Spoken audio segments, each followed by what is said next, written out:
നമസ്കാരം. മലയാളി വാർത്ത ഇൻസൈഡിലേക്ക് സ്വാഗതം. ചെങ്കടലിൽ അന്താരാഷ്ട്ര ജലപാതയിലൂടെ സഞ്ചരിക്കുകയായിരുന്ന ഇന്ത്യൻ വാണിജ്യ കപ്പലിന് നേരെ ആക്രമണത്തിൽ കപ്പൽ പൂർണ്ണമായും മുങ്ങിയെങ്കിലും അതിലുണ്ടായിരുന്ന 13 ഇന്ത്യക്കാർ ഉൾപ്പെടെയുള്ള 14 നാവികരെയും യമൻ തീരദേശ ഗാർഡ് അടിയന്തരമായി ഇടപെട്ട് രക്ഷപ്പെടുത്തി. ഇവരെ യമനിലെ മുഖ തുറമുഖത്ത് എത്തിച്ചിട്ടുണ്ട്. മാത്രവുമല്ല, MSV ഫൈസെ നൂറെ ഒലിയ എന്ന ഇന്ത്യൻ പതാക ഘടിപ്പിച്ച കപ്പലിന് നേരെ യമൻ തീരത്ത് സമീപത്ത് വെച്ചാണ് ആക്രമണം ഉണ്ടായത്. ആക്രമണത്തിന് പിന്നിൽ ആരാണ് എന്ന് വ്യക്തമായിട്ടില്ലെങ്കിലും നിരായുധരായ സാധാരണക്കാരുടെ വാണിജ്യ കപ്പലിന് നേരെ നടത്തുന്നത് യാതൊരു ന്യായീകരണവുമില്ലാത്ത ആക്രമണമാണെന്ന് ഇന്ത്യ വ്യക്തമാക്കി. ഗാർഡ്സ് ഓഫ് ദി റിപ്പബ്ലിക് എന്നുകൂടി അറിയപ്പെടുന്ന യമനി നാഷണൽ സെമിസ്റ്റേഴ്സ് ഫോഴ്സ് കോസ്റ്റ് ഗാർഡും നാവികസേനാ വിഭാഗങ്ങളും സംയുക്തമായി നടത്തിയ നീക്കത്തിലൂടെയാണ് നാവികരെ രക്ഷപ്പെടുത്തിയതെന്ന് പ്രസ്താവനയിലൂടെ അറിയിച്ചു. ആക്രമണത്തിന് പിന്നിൽ ഹൂതി വിഭാഗമാണെന്നും അവർ കുറ്റപ്പെടുത്തി.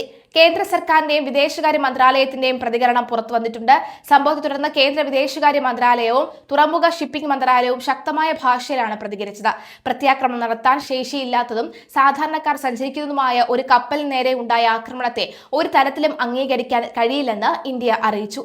ചെങ്കടൽ മേഖലയിൽ വാണിജ്യ കപ്പലുകൾക്ക് നേരെ തുടർച്ചയായി ഉണ്ടാകുന്ന ആക്രമണങ്ങൾ കപ്പൽ ഗതാഗതത്തിനും അന്താരാഷ്ട്ര വ്യാപാരത്തിനും വലിയ ഭീഷണിയാണ് സൃഷ്ടിക്കുന്നത്.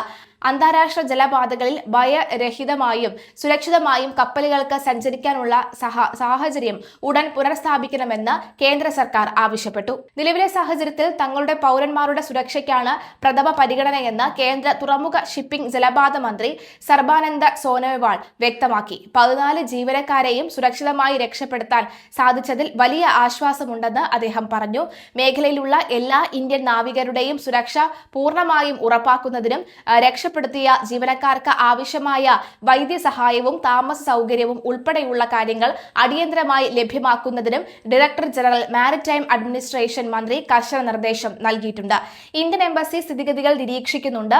സൗദി അറേബ്യയിലെ റിയാദിലുള്ള ഇന്ത്യൻ എംബസി യമൻ പ്രാദേശിക ഭരണകൂടവുമായി നിരന്തരം ബന്ധപ്പെടുന്നുണ്ട്.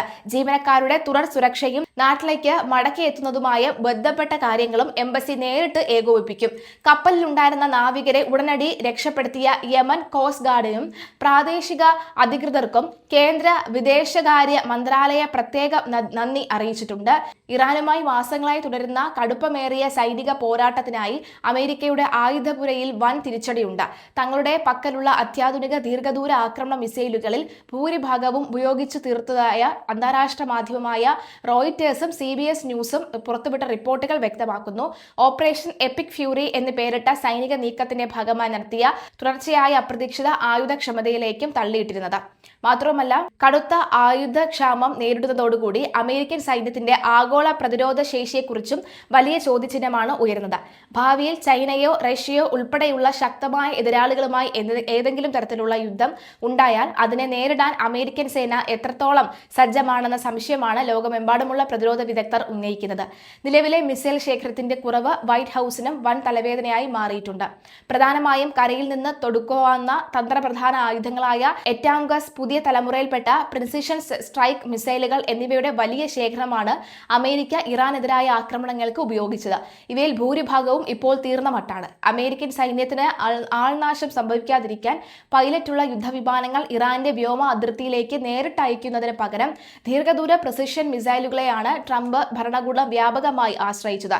കടലിൽ നിന്നും അന്തർവാഹിനികളിൽ നിന്നും തൊടുക്കുന്ന അമേരിക്കൻ ആയുധ ശേഖരത്തിലെ ടോമഹോക്ക് ക്രൂയിസ് മിസൈലുകളിൽ പകുതിയും ഇറാൻ യുദ്ധത്തിൽ ഇതിനോടകം തന്നെ ഉപയോഗിച്ചു കഴിഞ്ഞു.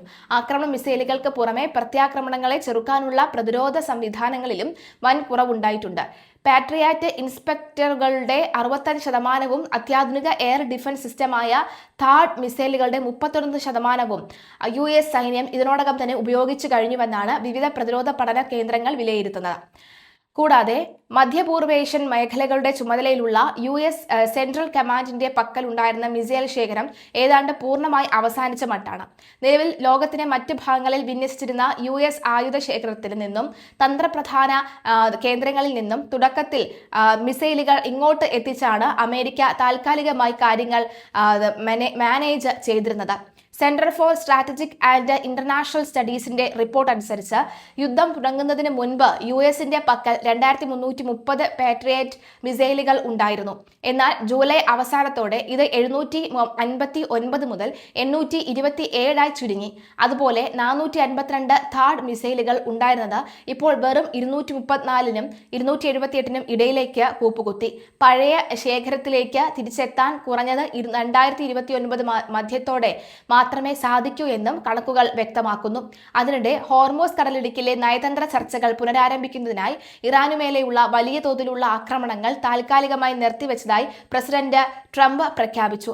എന്നാൽ ഇറാനിൽ തീമഴ പെയ്യിക്കുമെന്ന് മുൻപ് ഭീഷണിപ്പെടുത്തിയ ട്രംപിന്റെ ഈ പിന്മാറ്റം കേവലം നിയന്ത്രണം മാത്രമല്ലെന്നും കടുത്ത മിസൈൽ ക്ഷാമം മുൻനിർത്തിയുള്ള കരുതലോടെയുള്ള യു ടേൺ ആണെന്നും വിലയിരുത്തപ്പെടുന്നു.